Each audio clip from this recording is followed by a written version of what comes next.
ಇಕ್ಕಿಕ್ಕಿಂತ ಹೆಚ್ಚಾಗಿ ಇವನ್ ಇಷ್ಟಪಡ್ತಾಳ, ಇವ ಇಕ್ಕಿನಕ್ಕಿಂತ ಹೆಚ್ಚಾಗಿ ಇಕ್ಕಿನ ರೊಕ್ಕ ಇಷ್ಟಪಡ್ತಾನ. ಇವರಿಬ್ರು ಲವ್ ಸ್ಟೋರಿ ನೋಡೋಣ ಬರ್ರಿ.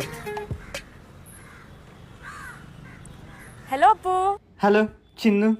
ಏನ್ ಮಾಡಾಕುಂತಿಪ್ಪ? ಏನು ಇಲ್ಲ, ಕಿಶೆದಾಗ ಒಂದ್ 70 ರೂಪಾಯಿ ಇದ್ವ, OT ಪ್ಯಾಕೆಟ್ ಕುಡಿಯಾಕ ಹೊಂಟಿದ್ದೆ. ನಾಚಿಕೆ ಆಗಂಗಿಲ್ಲ ನಿನ್ಗ? ಕುಡಿಬಾರ್ದಂಗ್ ಗೊತ್ತಿಲ್ಲ? ಕುಡ್ಕಾವ ಇದ OT ಪ್ಯಾಕೆಟ್ ಆರೋಗ್ಯಕ್ಕೆ ಒಳ್ಳೇದಲ್ಲ, ತಿಳಿತ? ಅಲ್ಲೇ ನಿಂದ್ರ, ನಾನ ಬರ್ತೀನಿ, ಒಳ್ಳೆ ಬ್ರ್ಯಾಂಡ್ ಕೊಡಿಸ್ತೇನಂತ.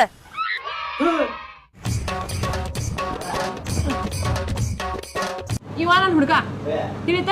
ನಾಳಿಂದ್ರೆ ಇವ್ ಯಾವ ಬ್ರ್ಯಾಂಡ್ ಕೇಳ್ತಾನ ಅವೆಲ್ಲ ಕೊಡಿಸ್ಬೇಕ. ಬಿಲ್ ಮಾತ್ರ ನಾ ಪೇ ಮಾಡ್ತೀನಿ, ರೊಕ್ಕ ಒಂದ್ಗಡೆ ಕೇಳಕ್ ಹೋಗ್ಬೇಡ್ರಿ. ಸರಿ ಅಕ್ಕ.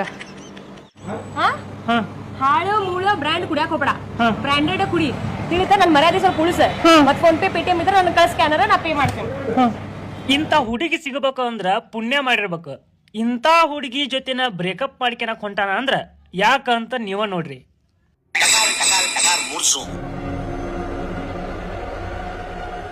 ಬ್ರೇಕಪ್ ಏನಂದಿ? ಬ್ರೇಕಪ್ ಅಂದೆ. ಏನಂದಿ ಅಪ್ಪಾಜಿ? ಹೇಳ. ಕಿವಿ ಕೇಳವಲ್ದ? ಬ್ರೇಕಪ್ ಅಂದೆ. ಏನಪ್ಪಾಜಿ? ಏನ ಬ್ರೇಕಪ್?